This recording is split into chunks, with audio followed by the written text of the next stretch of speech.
आज की वीडियो होने वाली है भाई बैंक के प्रोसेस के बारे में और मेरी गाड़ी का प्रोसेस जो है कहां तक पहुंचा वो सारी चीजें आपको बताऊंगा। ये जो लोन एप्लीकेशंस होती है इनसे लोन क्यों नहीं लेना चाहिए, इनकी वजह से हमारा प्रोसेस कितना लेंदी हो गया, इनकी वजह से हमें कितनी प्रॉब्लम हुई, वो सारी चीजें भी डिटेल में बताऊंगा। वीडियो अगर पसंद आए तो लाइक का बटन जरूर दबाना और वीडियो को विदाउट एड स्किप किए पूरा एंड तक देखना।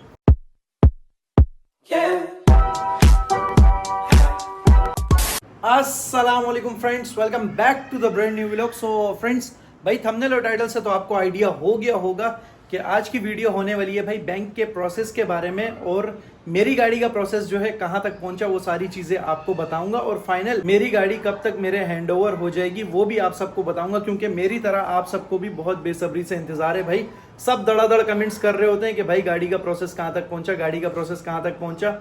ये सारी चीजें मैं क्लियर करूंगा और एक और बात यहां पर आपको मैं क्लियर करूंगा कि भाई ये जो लोन एप्लीकेशंस होती हैं इनसे लोन क्यों नहीं लेना चाहिए, इनकी वजह से हमारा प्रोसेस कितना लेंदी हो गया, इनकी वजह से हमें कितनी प्रॉब्लम हुई, वो सारी चीजें भी डिटेल में बताऊंगा और इनसे लोन क्यों नहीं लेना चाहिए वो भी आपको मैं क्लियर करूंगा। जिनसे मैंने गाड़ी परचेज की है भाई वो बेचारे भी तंग आ गए, वो भी मैसेज कर करके जो है ना थक गए हैं भाई, ठीक है। और वो भी यही बोलते हैं भाई कब आ रहा है, कब पे ऑर्डर आ रहा है, कब पे ऑर्डर आ रहा है। तो ये सारी चीजें जो है मैं अभी क्लियर करूंगा, सारी चीजें आपको मैं बताऊंगा डिटेल के साथ। वीडियो अगर पसंद आए तो लाइक का बटन जरूर दबाना और वीडियो को विदाउट एड स्किप किए पूरा एंड तक देखना।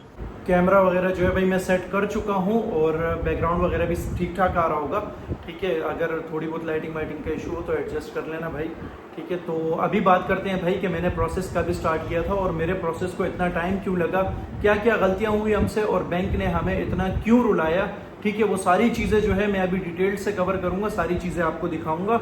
और जो गाड़ी का ऑनर है वो बेचारा भी जो है ना भाई तंग हो गया था, क्योंकि पिछले 1 महीने से जो है उसको सिर्फ बयाना दिया हुआ है और उसको भी पैसों की ज़रूरत है और बैंक जो है पे ऑर्डर निकालने का नाम ही नहीं ले रहा। मैंने जो है भाई बैंक का प्रोसेस स्टार्ट किया था 1 मार्च को, 1 मार्च था या 2 मार्च था मेरा बैंक का प्रोसेस स्टार्ट हुआ था, ठीक है। और तकरीबन उसके 2 हफ्ते बाद जो है मेरे पास अप्रूवल आ गया था। अच्छा, पहले मैंने अपने बैंक के थ्रू ट्राई किया, मैंने अपने अकाउंट के थ्रू, लेकिन मेरा अकाउंट एलिजिबल नहीं था क्योंकि मेरा क्रेडिट स्कोर खराब था। तो जिसके थ्रू मैंने करवाया, आखिर में बैंक ने इतना सब कुछ क्लियर करने के बाद एंड में उसका क्रेडिट स्कोर भी खराब बता दिया।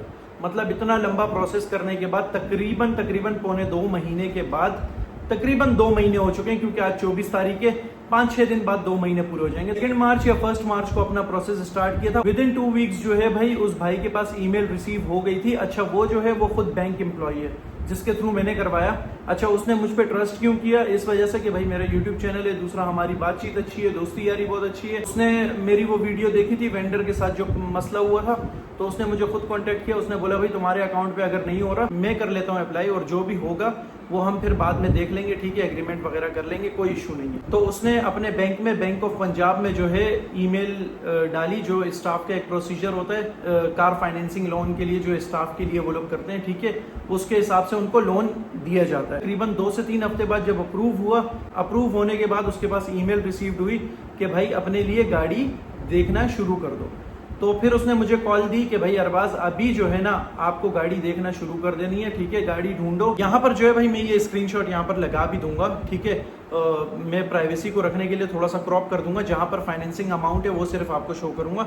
ये staff motor car financing facility जो है देख रहे हो, ये स्टाफ के लिए है, लेकिन उसने अपने नाम पे मेरे लिए गाड़ी फाइनेंस करने का बोला था, ठीक है। और ये अमाउंट फाइनेंस हुआ था 13,82,000 रुपए, ठीक है। और बाकी जो है ना 2-3 लाख रुपए उसने बोला मेरे पास कैश पड़े तो मैं वो वहां पर कैश दे दूंगा।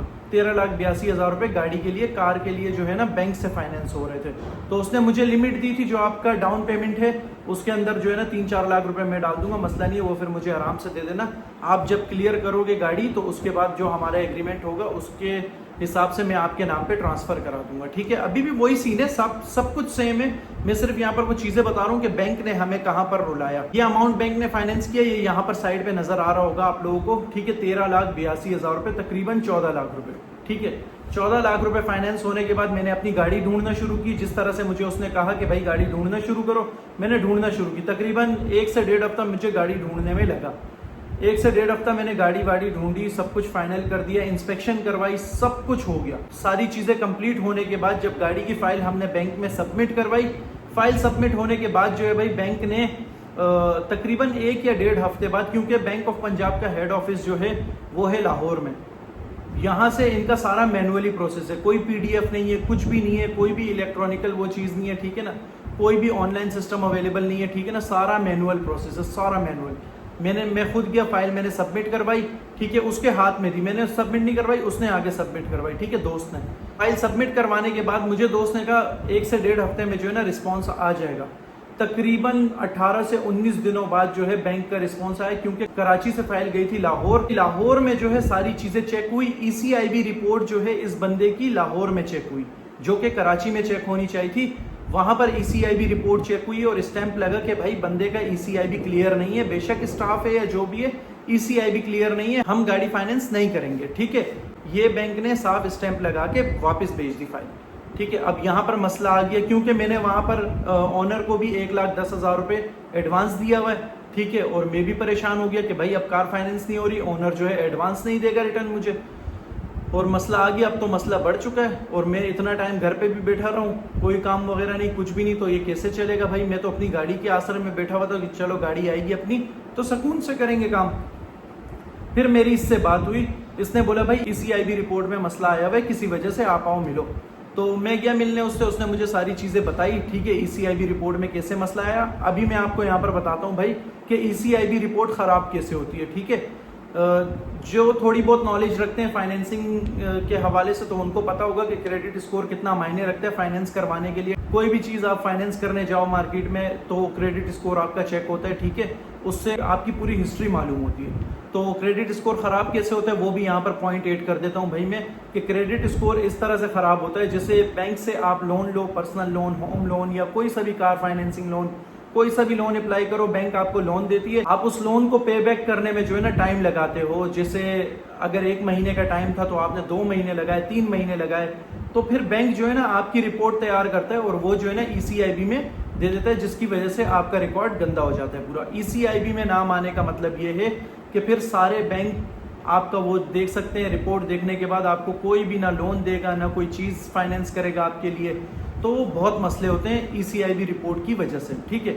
अब इस बंदे की ECIB रिपोर्ट कैसे खराब हुई वो भी आप लोगों को मैं बता देता हूँ। अभी थोड़ा सा पीछे जाते हैं, 2021, 22, 23 का एरा अगर आप लोगों को याद हो, जब कोरोना से रिकवरी हुई थी तो उस टाइम पे मार्केट में नई नई लोन एप्लीकेशंस आई थी, ऑनलाइन एप्लीकेशंस थी जो लोन देती थी, अभी भी कुछ चल रही हैं। सारा स्कैम था, उसकी वजह से कितने सारे लोगों ने खुदकुशियां भी की, जो डेटा लीक करती थी, ब्लैकमेलिंग करती थी, और मतलब 10-15 हज़ार रुपए के लिए लोगों का डेटा लीक करना, उनके रिश्तेदारों को कॉल्स करना और फिर ब्लैकमेलिंग करना, ये सारी चीज़ें वो एप्लीकेशंस करती थी।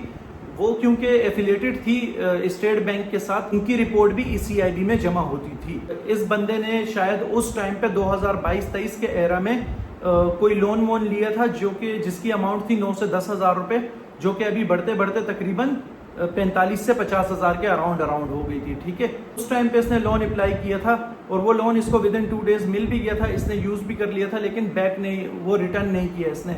इसको लगा ऑनलाइन एप्लीकेशन से भाई कोई मसला नहीं होगा, लेकिन ये ऑनलाइन एप्लीकेशंस ने आधे से ज़्यादा पाकिस्तान की ECIB रिपोर्ट ख़राब करके रखी हुई है। अगर एक बंदे के पहले बैंक के साथ अच्छा वो था, लेन देन था, तो ECIB में उसका इस एप्लीकेशन की वजह से नाम आया है, उसकी सारी रिपोर्ट जो है ना ख़राब हुई है।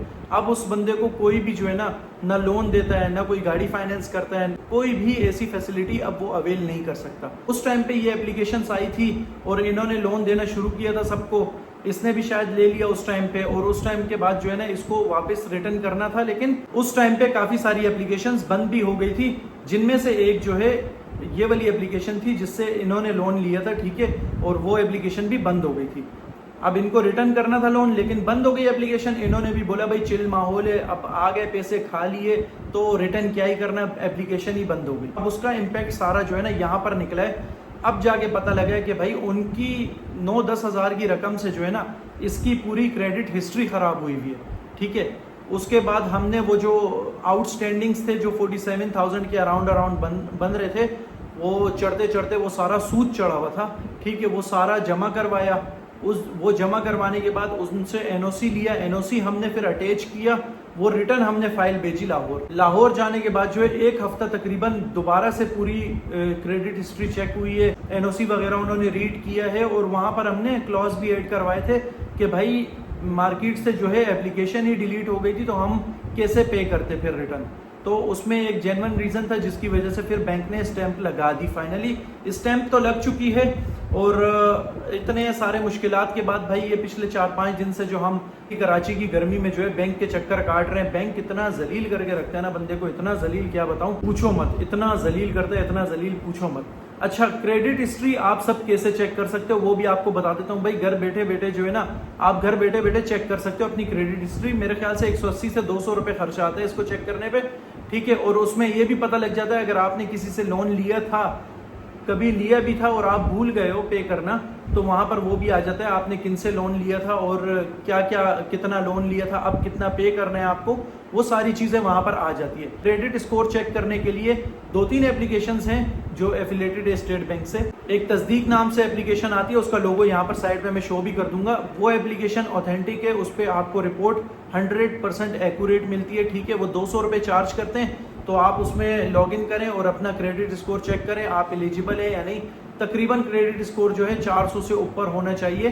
400 से ऊपर होगा तब आप जो है किसी चीज़ के लिए, लोन के लिए जो है ना एलिजिबल होंगे, ठीक है। 400 से ऊपर गुड के कैटेगरी में आता है, और टोटल पॉइंट्स जो है 600 होते हैं क्रेडिट स्कोर के।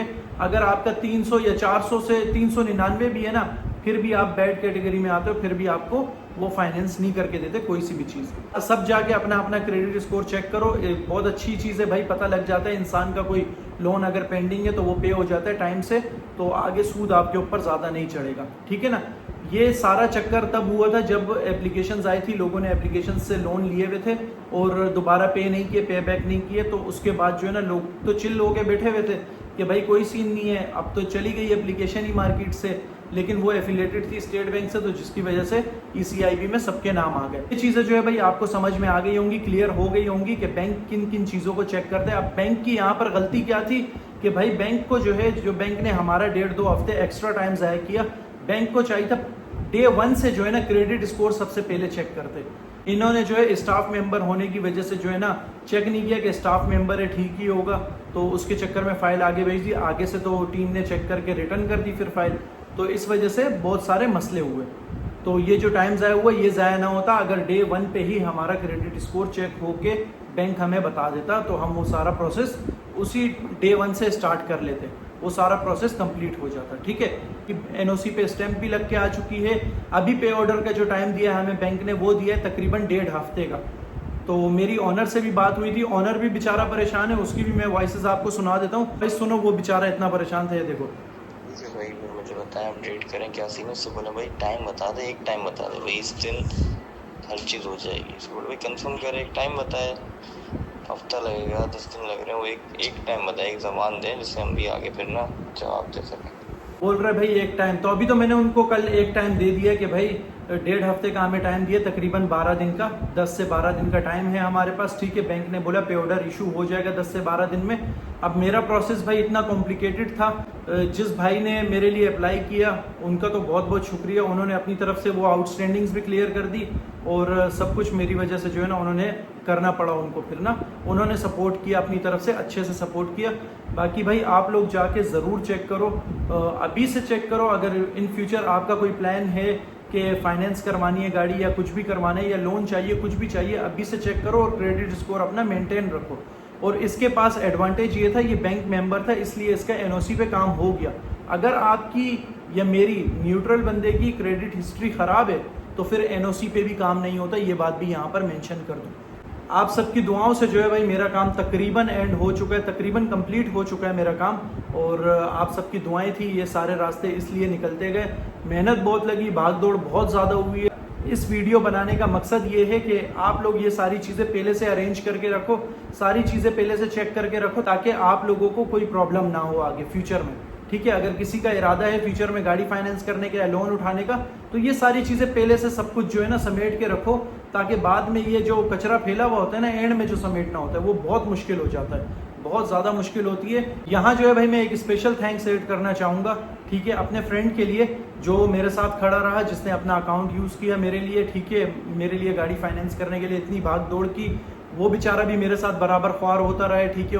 उसकी भागदौड़ मेरे से भी ज़्यादा हुई है, क्योंकि उसका बैंक अकाउंट था तो उसकी भागदौड़ मुझसे भी ज़्यादा हो रही थी। उस बेचारे ने हार नहीं मानी और वो मेरे साथ खड़ा रहा मुश्किल वक्त में। भाई उसका बहुत बहुत शुक्रिया, वो भी हमारी वीडियोस देखता रहता है, ठीक है। तो भाई देख रहे हो, कमेंट भी ज़रूर ड्रॉप करना, ठीक है। बाकी थैंक यू सो मच भाई आपका, एक बार फिर से आपने इतना रिस्क लिया मेरे लिए, मेरे पे इतना भरोसा किया। बाकी यही था भाई आज की वीडियो में। वीडियो अगर पसंद आई हो या इन्फॉर्मेटिव लगी हो तो लाइक का बटन ज़रूर दबाना, शेयर कर दो अपने सारे दोस्तों के साथ और चैनल को भी सब्सक्राइब कर दो, साथ ही बेल आइकन को भी प्रेस कर दो। मिलता हूँ इंशाल्लाह कल एक नई वीडियो के साथ, तब तक के लिए दो इजाज़त, अल्लाह हाफिज़।